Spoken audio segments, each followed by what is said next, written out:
गरेन भने यो एसटीलाई भने यहाँबाट घिसारेर लिएर जान्छु यहाँबाट। तपाईँले त्यसै गर्ने एउटा जिल्लाको एउटा मान्ने आउँदाखेरि भित्र हेडमास्टर चुप्पो लागेर बस्ने तपाईँले जे गर्दा पनि हुन्छ त्यस्तो कुरा नगर्नुहोस्। अब के साँच्चै देशमा चुपचाप घन्टी छापको प्रभाव पर्नै लागेको हो त? पछिल्लो समय राष्ट्रिय स्वतन्त्र पार्टीका उम्मेदवारज्यूहरूबाट आइएका भनाइहरूमा चाहिँ मेरो आपत्ति छ। के कुरा चित्त बुझेन भने नम्बर 1 खगेन्द्र सुनवारजीले चाहिँ जुन सिन्धुलीमा श्री कृष्ण विकको हत्या भयो प्रहरी कस्टडीभित्र, त्यो विषय एकदम आपत्तिजनक विषय हो, त्यसमा आवाज उठाउनुपर्छ। तर 2/3 नजिकको सरकार पक्षको माननीयज्यूले चाहिँ राख्ने अभिव्यक्ति चाहिँ त्यो होइन होला, जहाँसम्म मलाई लाग्छ त्यो वाच्य अभिव्यक्ति होइन। त्यसरी चाहिँ बोल्नु गलत छ।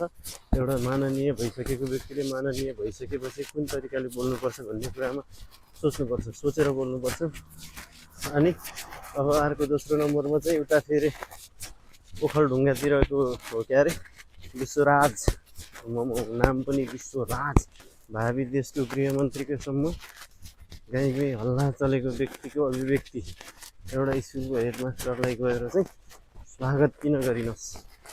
मलाई स्वागत नगर्ने खेद पत्र नलेखेसम्म अब हुँदैन। यस्तो पनि हुन्छ माननीयको गति।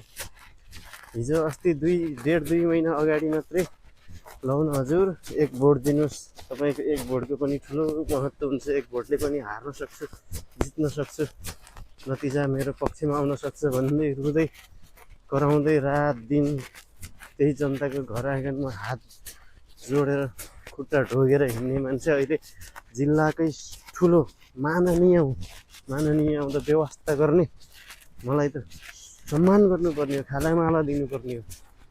के हो पारा? सुदन गुरुङले एउटा सेयर किनेको भरमा, सेयर कम्पनीमा लगानी गरेको भरमा गृहमन्त्रीबाट राजीनामा दिनुपर्छ भने अब यस्ता अभिव्यक्ति दिँदै हिँड्ने माननीयहरू चाहिँ के हो?